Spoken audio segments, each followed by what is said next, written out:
Welcome to the stream. I'm going to be drawing another cover portrait thing. So this one here, I just kind of roughed together. I do like, with my other StarVeil stuff, I was doing like my old sci-fi comic work. I would do like characters that were actually in the world, and then I would just make up characters to just have designs similar to like if you work on a video game, you'll create like during the blue sky phase, which is like the beginning of the concept art process of a video game. You kind of just throw a bunch of stuff at the wall and see what sticks or gets the team inspired to think of stuff. So that's kind of where I'm at with this is, just designing characters to build on like the overall design language of the world and the universe, and just kind of like give more of a visual identity to things and potentially flush things out that you might see in the background or whatever else. So anyway, that's what this is. Yeah, I'm gonna start working this up and then see where it all goes. As always, if you got questions, comments, feel free to leave them in the chat and I'll answer periodically as I go.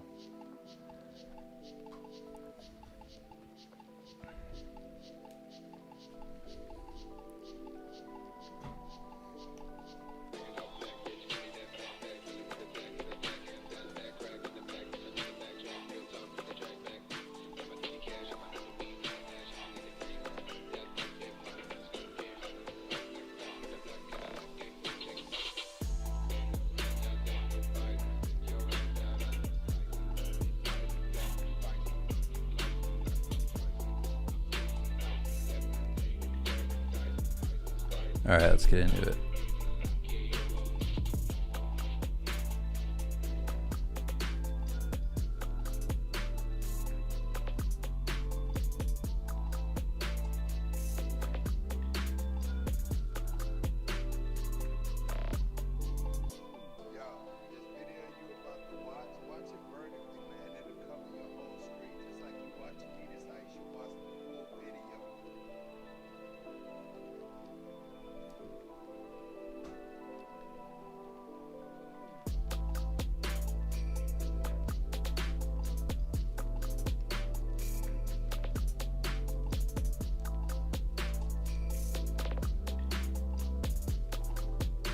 You're only here to watch the weekly AI questions. I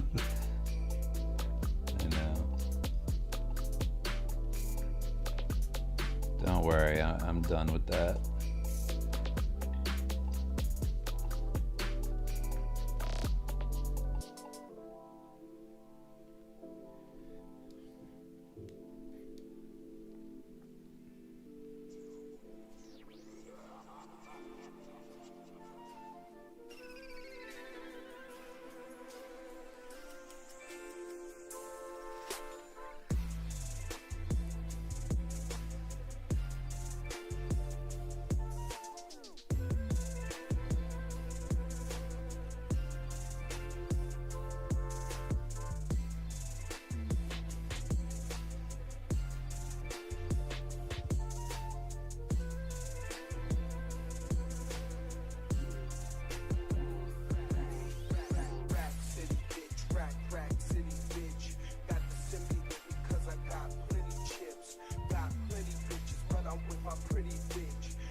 Thanks, guy. That's basically what I was going to say.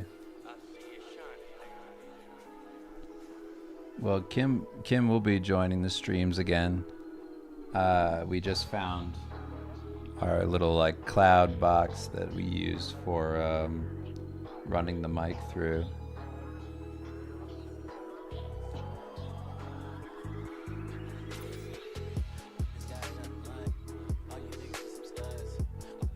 We'll have it ready for next time, for sure.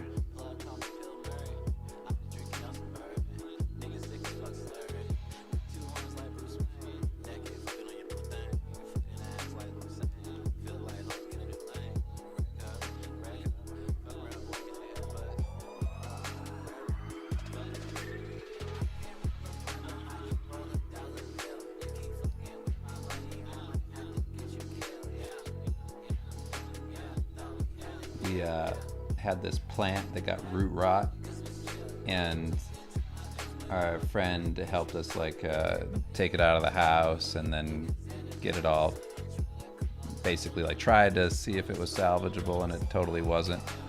Anyway, the root rot smelled like a dead dog, so it was in the yard, and I didn't realize what was like smelling back there. Like something just stunk. I was like, what the hell is it?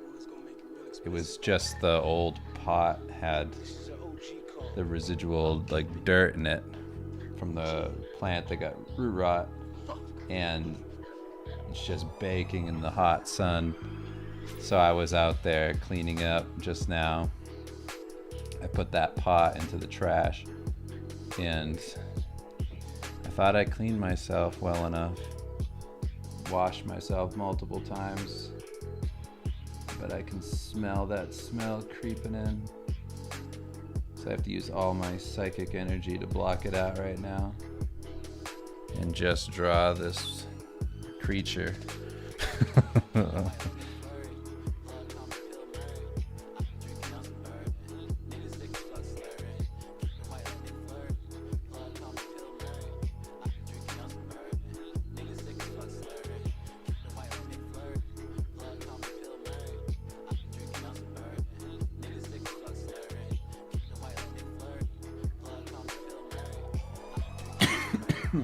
Whose character am I drawing?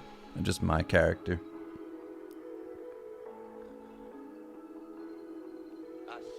How's my shoulder? It's going good.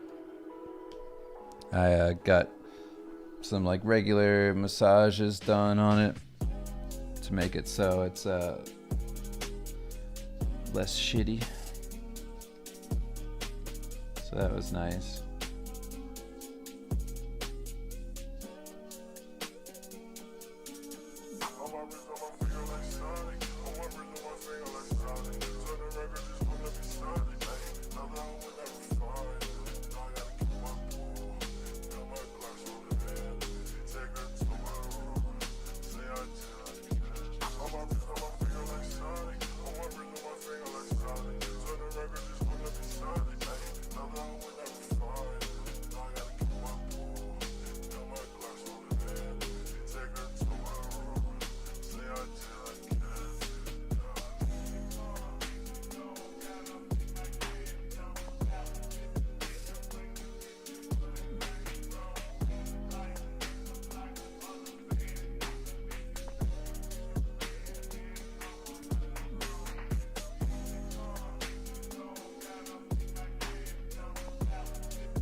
I had a funny comment on Instagram.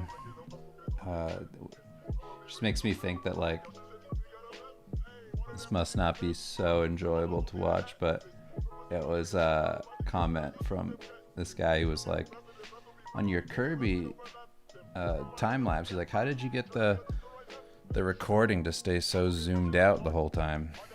Did you have it like set to something? And I was just like, I just draw zoomed out. I was like, oh, just no detail. You don't get to see nothing.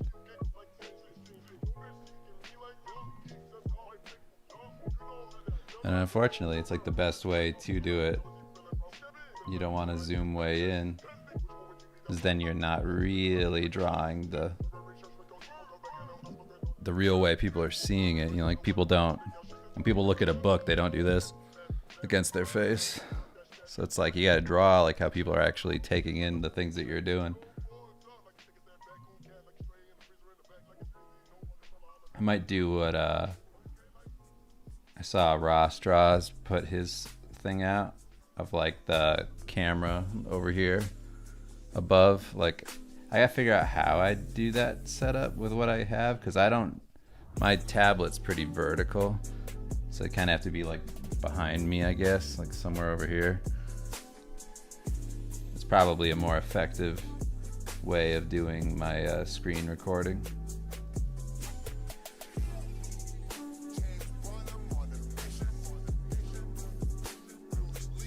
Not in terms of like learning necessarily. It's more of, you know, showing people on social media.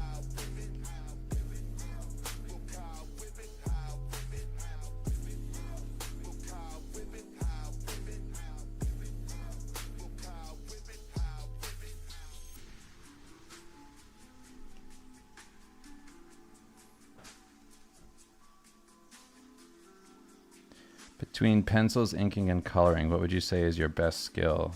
I think you're great at all three, but I'm wondering if there's one you prefer / think you're better at. I mean, as like a painter mostly, I don't think of art that way. I don't think of like, oh, any one of those things is the thing I'm best at. It's just all part of the same process. I mean, I could always be better at all of those, you know. But I think like the most important thing, in my opinion, is that there's a strong structure to what you're doing. So the drawing would probably be the most important bit. I don't know if that's what I'm the best at, but I probably get the most compliments on my coloring.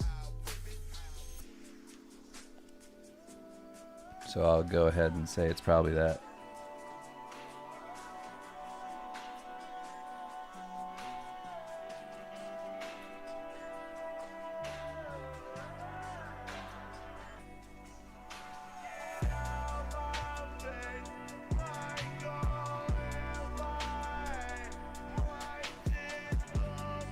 I'm not on enough drugs to listen to that right now.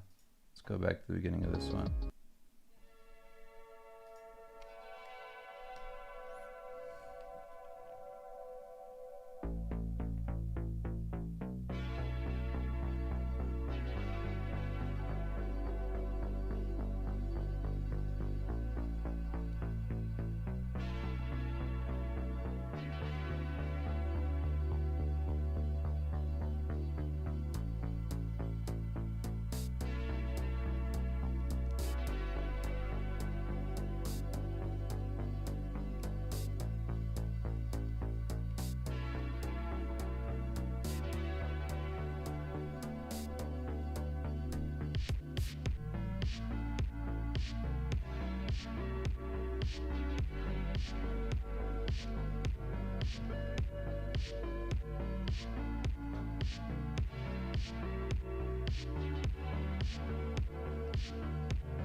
These stupid floating plates between his hands just look like a bunch of eggs.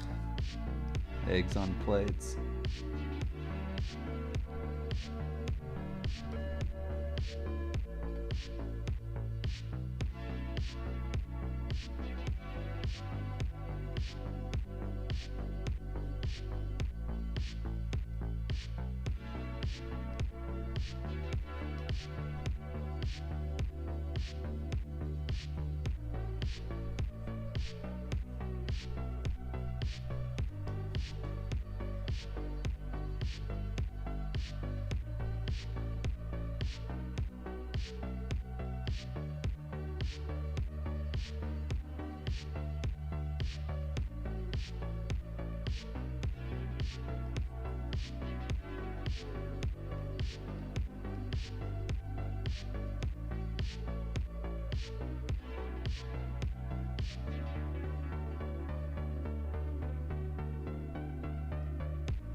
Hey, Morny.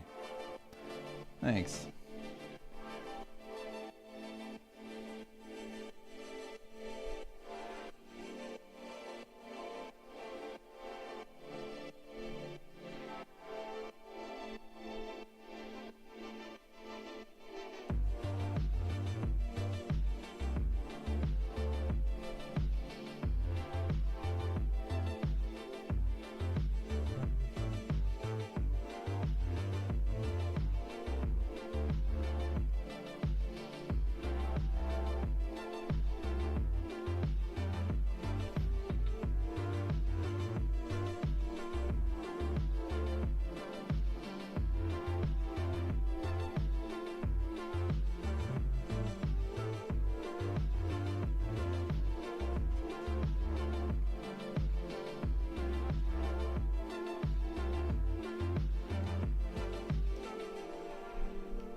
Am I playing something I really like?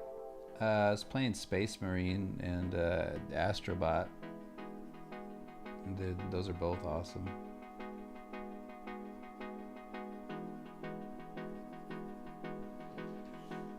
Space Marine is nice. It's like a throwback. I knew it was only a matter of time before those kinds of games came back. But it's nice to see it. It's been like, oh, cool.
Yeah, I'm hoping that Warhammer movie's gonna be sick. I don't know. Didn't they have a bunch of issues with it? I heard that movie was on the rocks.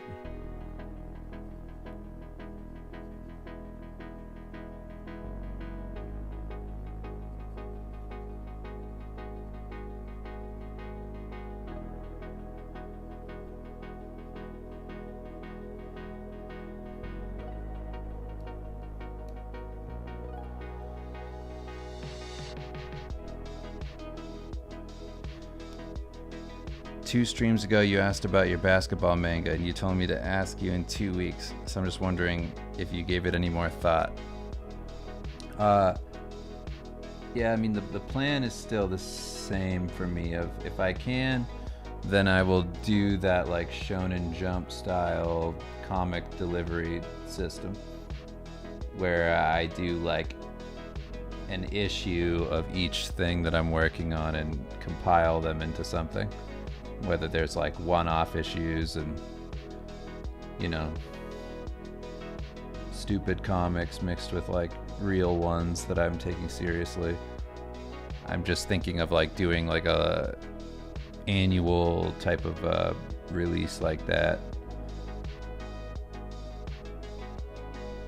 But that would be like a big future goal.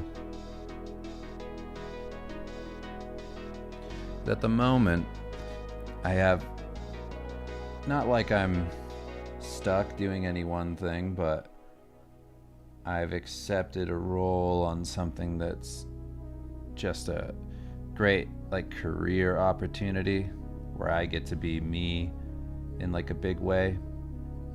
So because of that, I have to just see that through while on the side doing all this stuff. So like in the streams, you'll see, you know, more of my comic work, me doing like my StarVeil stuff, all that.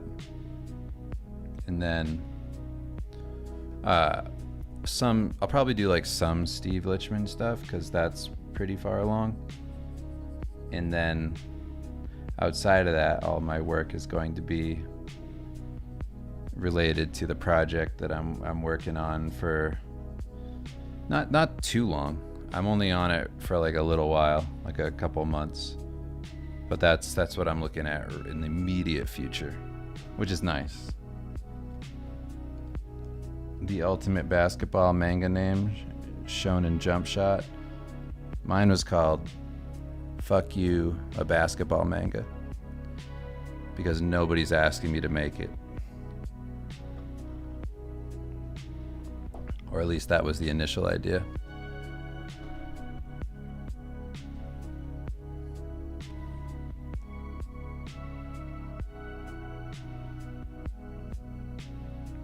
And it was working out real well because the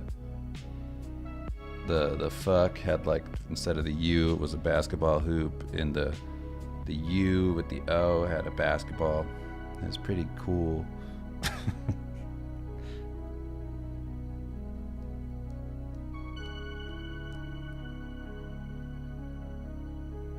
I don't know. I don't know if Slam Dunk's good. I think Fuck You is pretty good.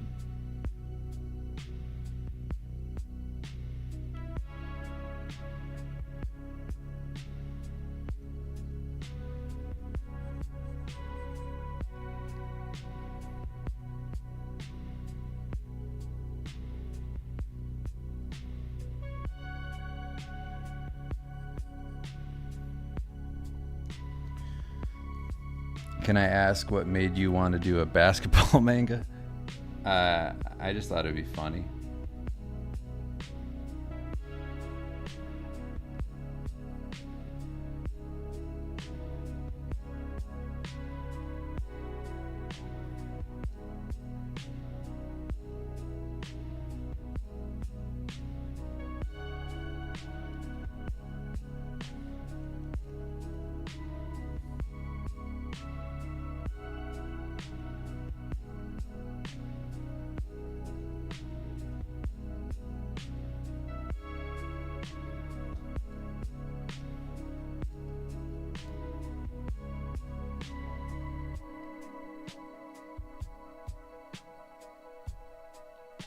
Can you get advice on storytelling?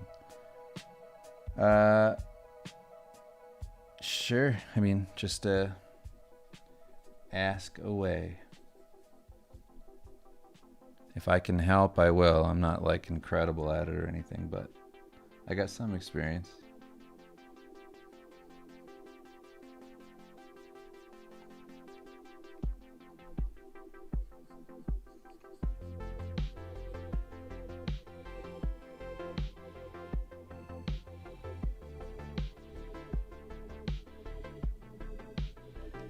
What inspired the Fuck You manga? Was it a childhood sport you used to play?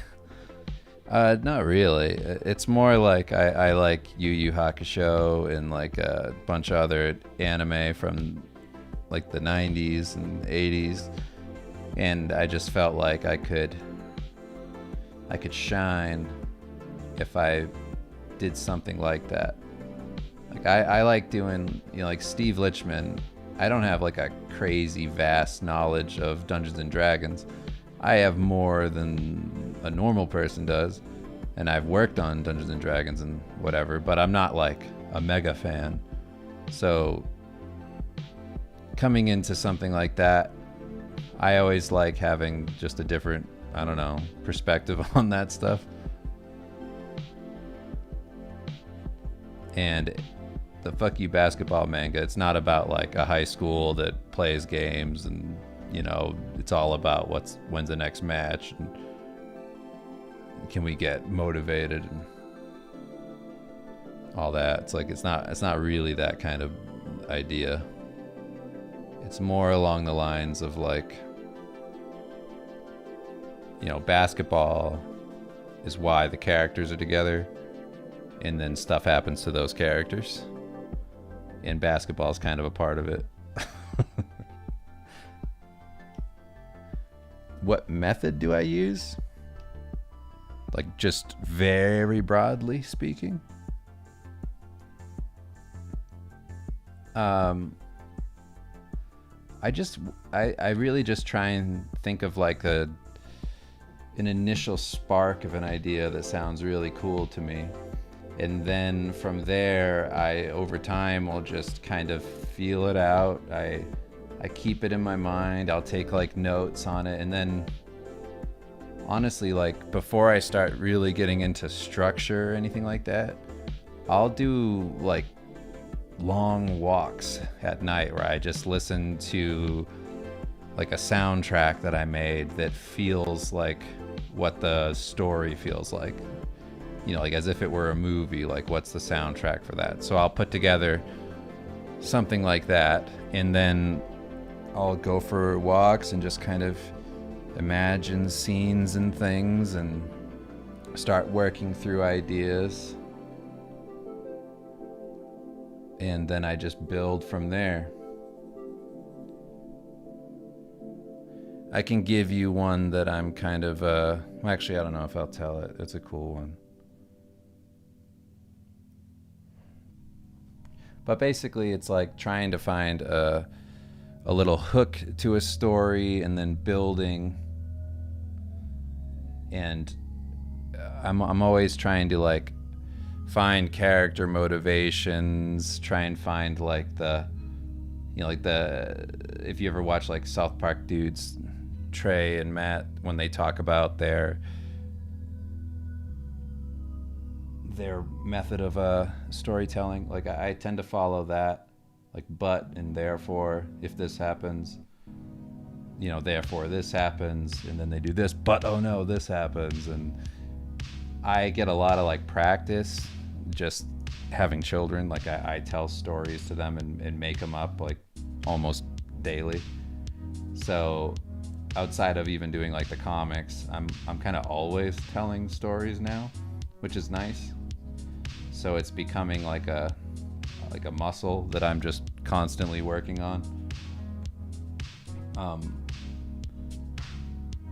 Once you get the handle on it, it becomes pretty simple. I think it's easier, honestly, to like improve at storytelling by just telling people stories, which I know is hard if you don't have children.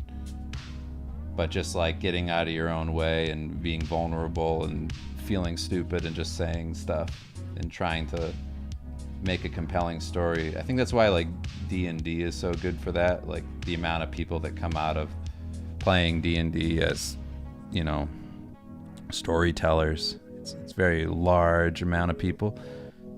And I think that's like a great opportunity to just have this space where you can just come up with stories and build off of them and have them gain momentum and see them through. And again, like working out that sort of muscle I talked about of like figuring out like what hooks somebody in, what a good story even looks like.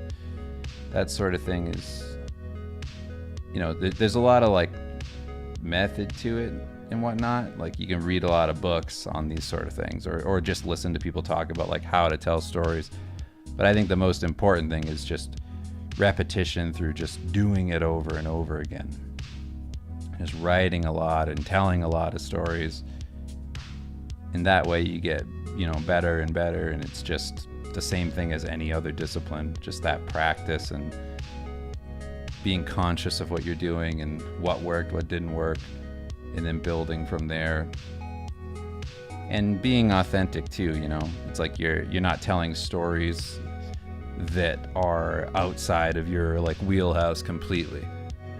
It's like I was just saying about that basketball manga. Like I'm not gonna make believe I know a ton about basketball and just come in and just bullshit my way through that. It's like, no, I'm going to take the premise and force it to be something that I like.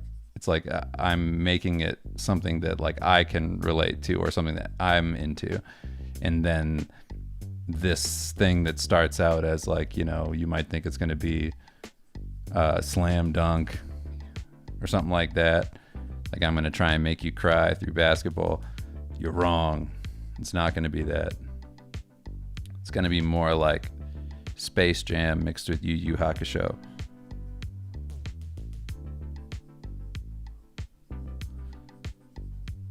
So I'm trying to like stay authentic when I'm telling stories, because people can tell in the same way when you do a painting, like people can tell when you don't like what you're doing. It just resonates through the work. Like people are like, ugh. Like clearly you didn't have fun working on this thing. And as somebody who like works on this stuff all the time in art, like I can see it in other artists' work. Like I know when an artist was having a ton of fun designing stuff. You can just see it. Is that sketch underneath done in Krita? No, this was done in Clip Studio.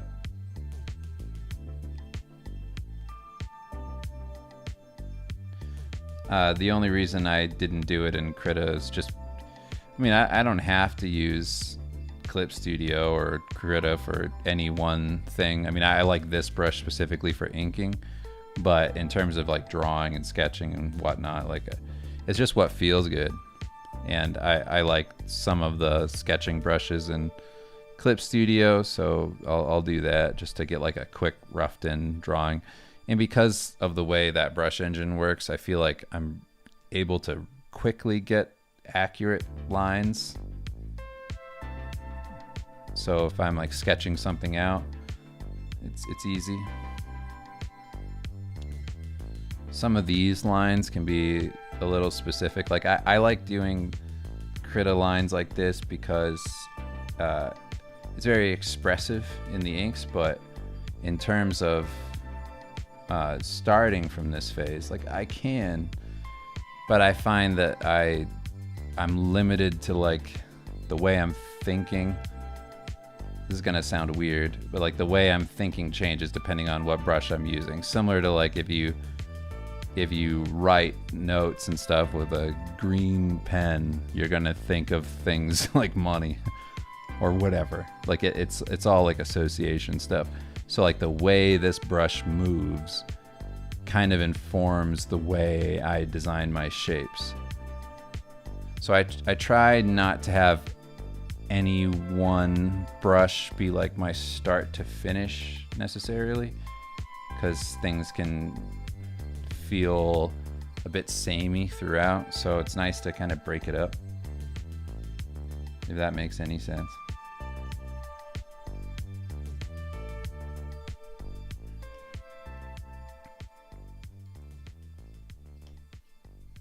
So it's not like any one thing is better than the other. It's just, what am I working on today? What am I trying to do?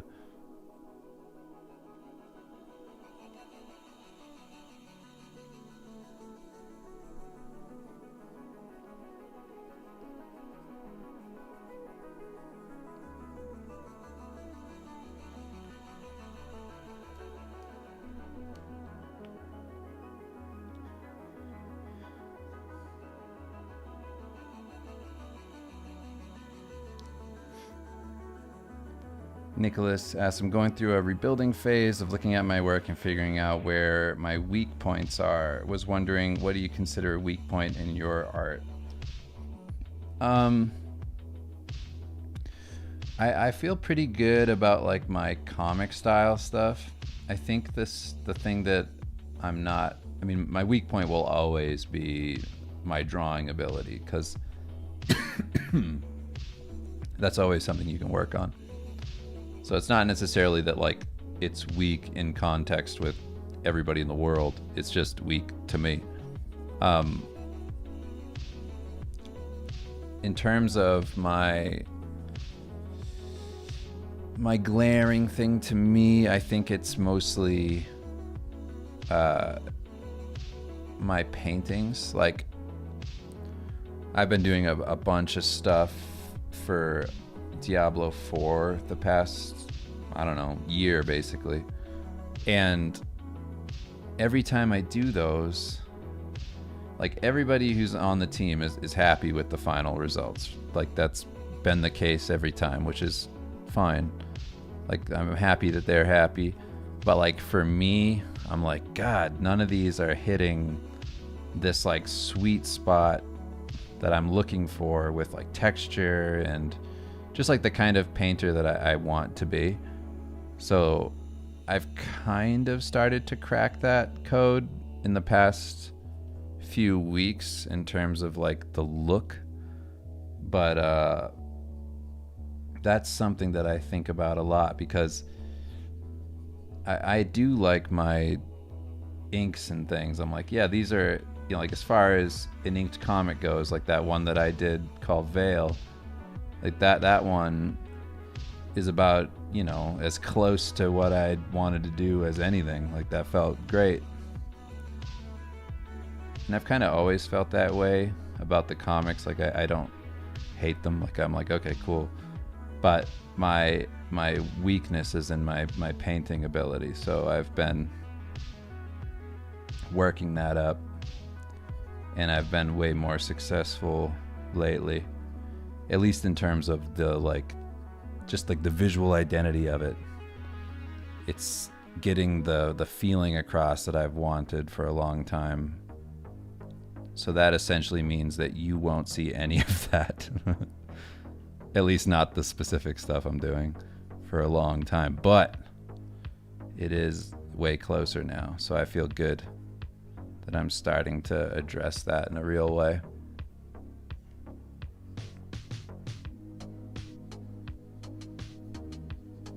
That's likely the next Patreon video that I'm going to do,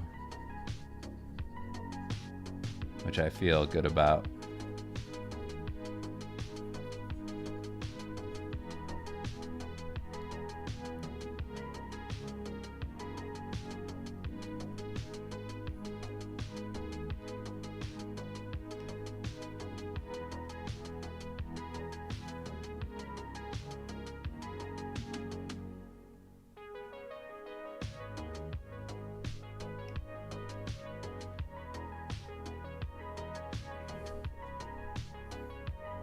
Do I ever paint on canvas? No. I don't really.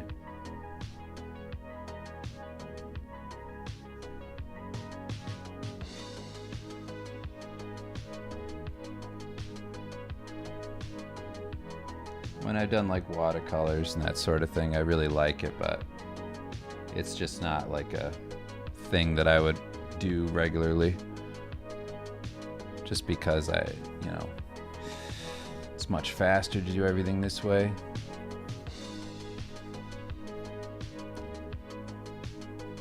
The hard part is finding the things that translate your traditional to digital in the way that you would like.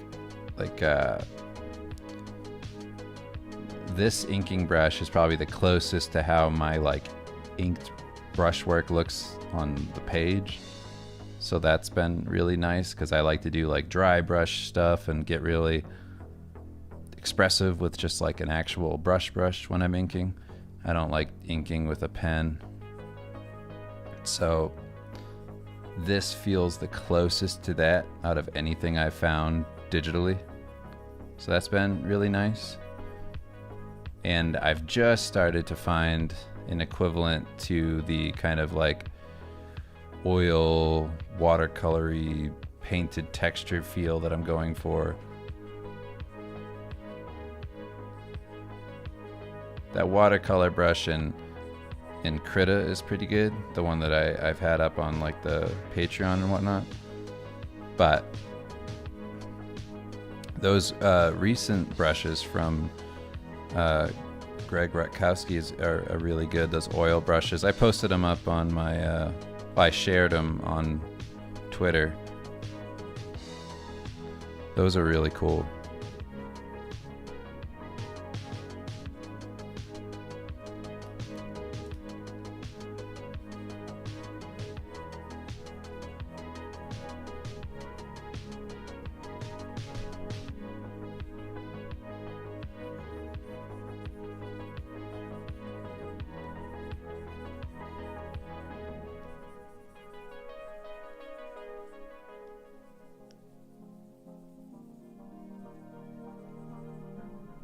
Yeah, I zoom way out.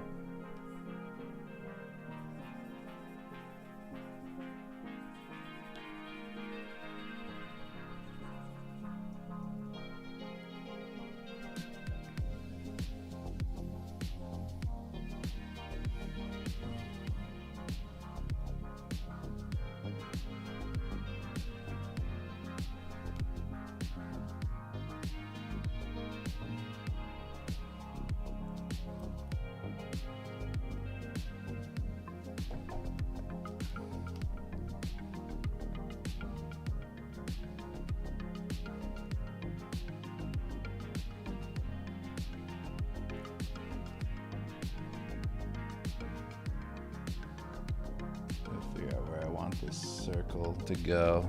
It's not going to be there.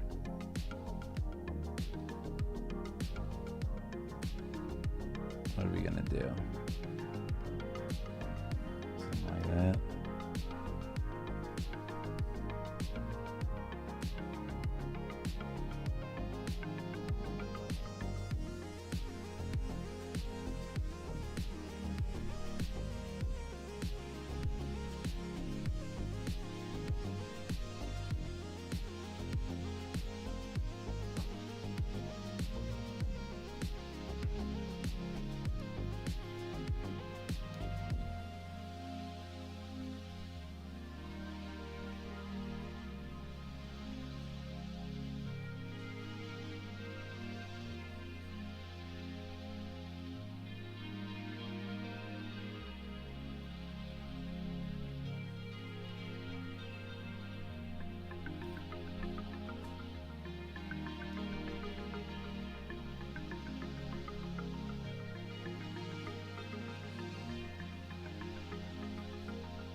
So is the idea that this guy's covered in water or some kind of slime? No, he's just got like kind of organic armor.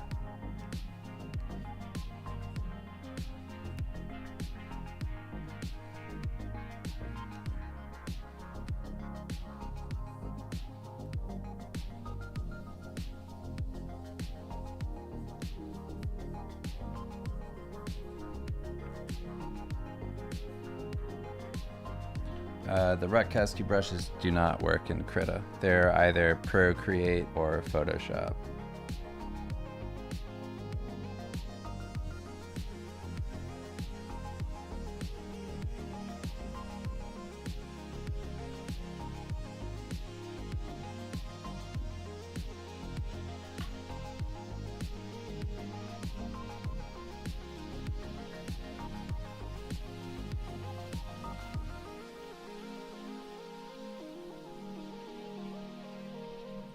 I don't really use Krita for doing like painted work, really.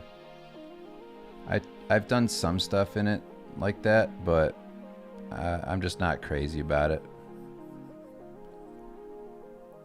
I like it for pretty much this alone.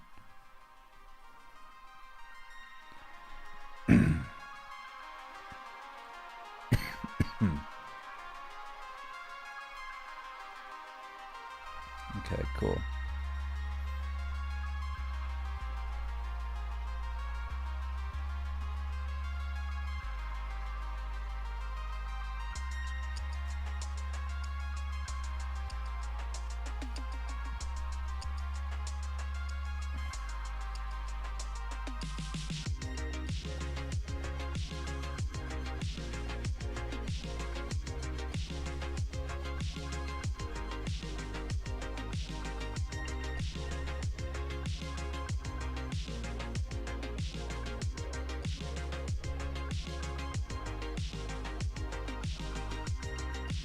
Okay, is that good? Let's see.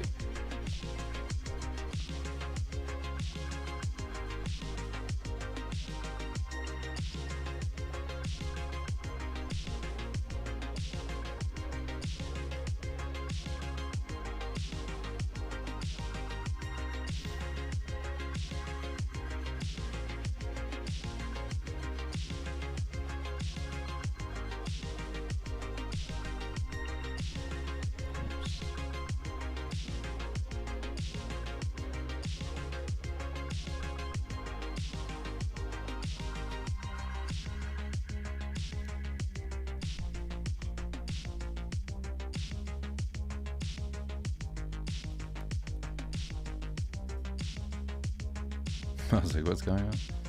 Why is that not working?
The way I usually do colors is I more or less just start with like a fill, like a base color, and then just I'll adjust it over and over until I find a good combination of colors I like. Once I do all the other parts of the character, all the armor and whatnot.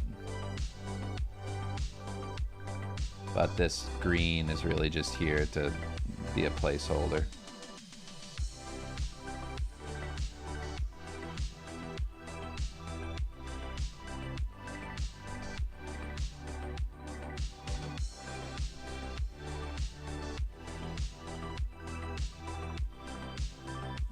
How to turn this off. Oh, that's right, display selection.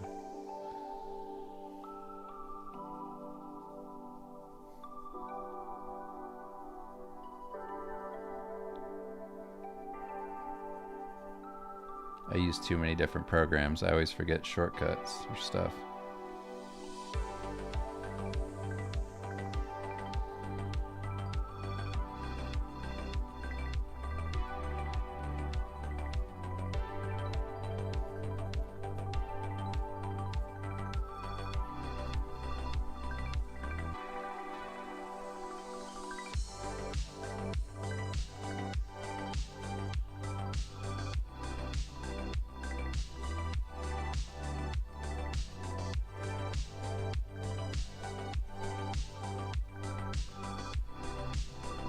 How many brushes do I use? A lot. Depends on what I'm doing. I have like a certain set of brushes that I use for like sketching, certain set that I use for just inks, a whole bunch that I use for painting, and then that's all dependent on what I'm doing, you know, what kind of textures I'm trying to imply or anything else like that.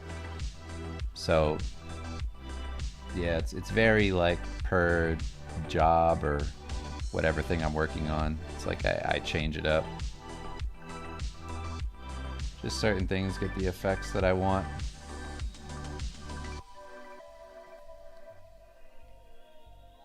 And I'm just like huge into texture and that sort of approach to brushes. So that's more or less what I'm always looking for, is like the perfect way something blends with a specific type of texture. Like I get obsessed with that sort of thing, and I'll look everywhere for the right feel of a brush.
I'm gonna hop off of here in about 5 minutes or so. I was glad I was able to get the inks done. I thought this character might be too complex to get that stuff done.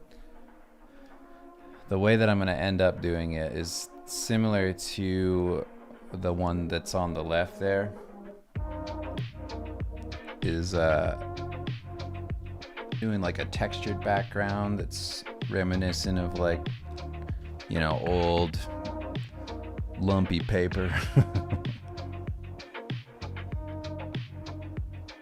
Advice for writing short story or one-off comics: tell a lot of short stories.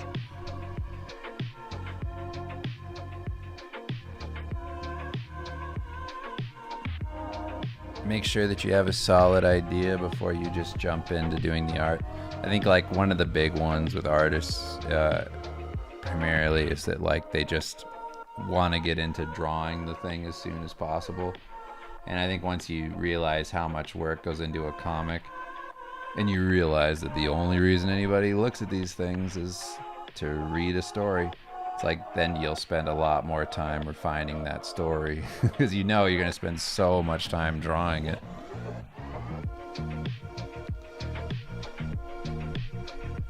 But I would say just get into it. It's like have the story in your head, whatever it is, whatever that spark is, the initial thing that makes you actually want to make a story. And then from that point, tell people that story. See the reaction that you get from people. Do they ask questions? Are they into it at all? Like, what's that general feedback like? If you get a good response and you can hook people, or anybody wants to know more about what you're doing, then that's all a good sign,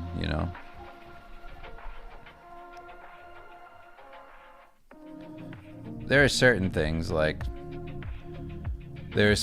jokes, for instance, in like Steve Lichman, where I've said them out loud or tried to explain like visually why it's funny, and it just doesn't work. It's like saying it doesn't really matter. Like they kind of just need to see it.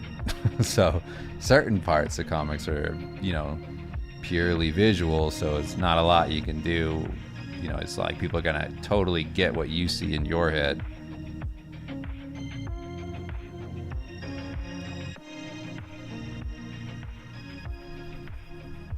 Like one thing that I try to keep in mind,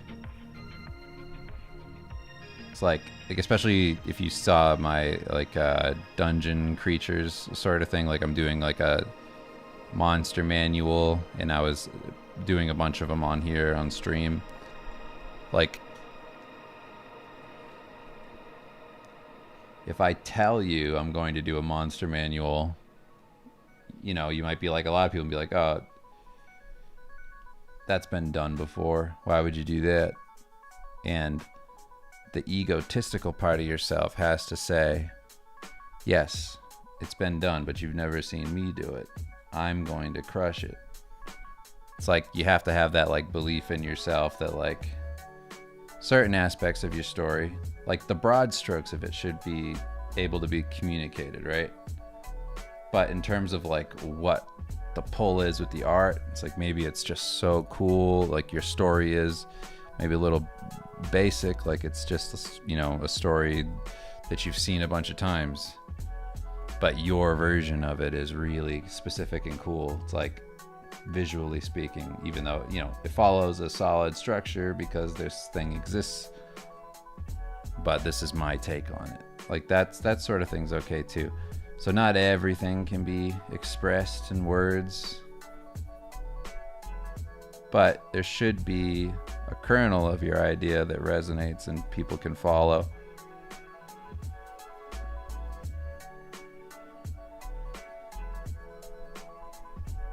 And you got to get comfortable being vulnerable, saying bad ideas out loud to people, because you're going to do that when you put the comic out anyway.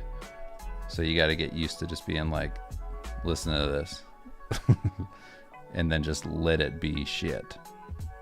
It's totally normal. I do that all the time.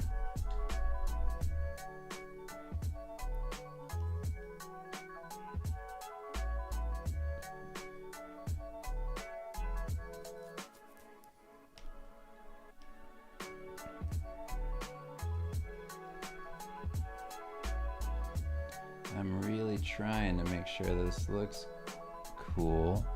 All of these individual colors are going to change, like I was saying, but generally speaking, hopefully this all works. It's also, you know, a big part of the look of this is the different colored inking lines. Like, it's not going to stay purely black. So that'll change.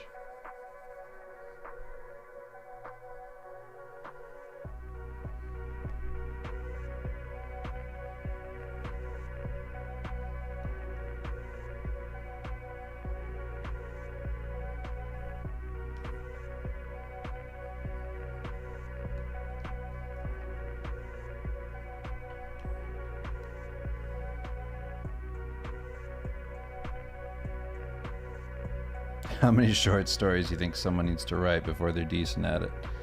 That's like asking me how many paintings do I have to do. I don't know. Some people write 1 million of them and never learn anything. So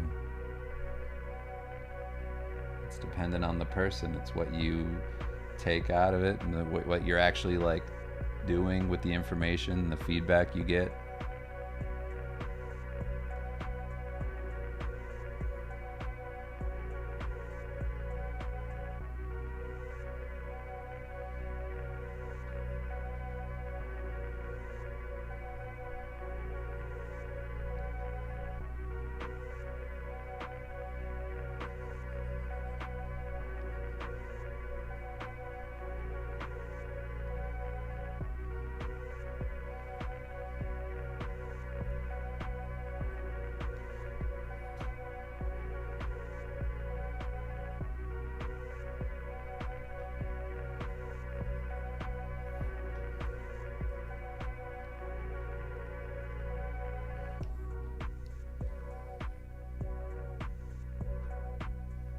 Will the shark with the sword in the desert be part of the monster manual? Good question.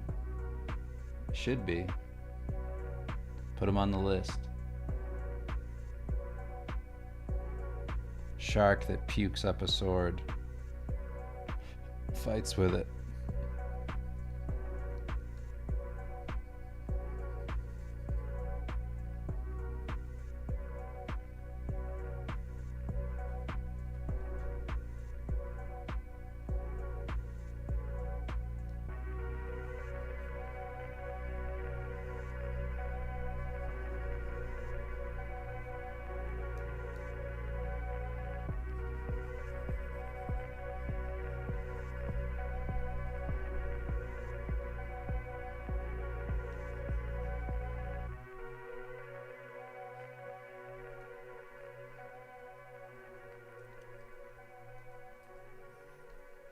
I know this looks like a mess right now, but it'll be cool, I think.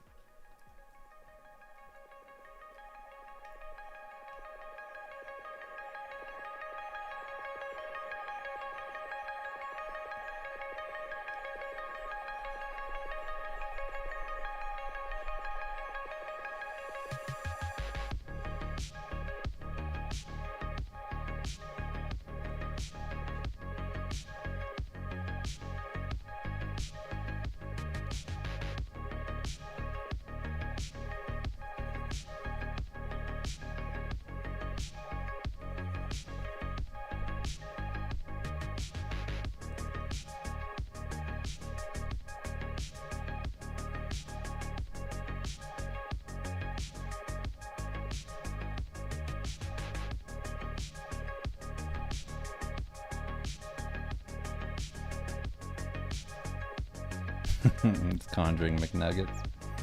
Absolutely.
Okay.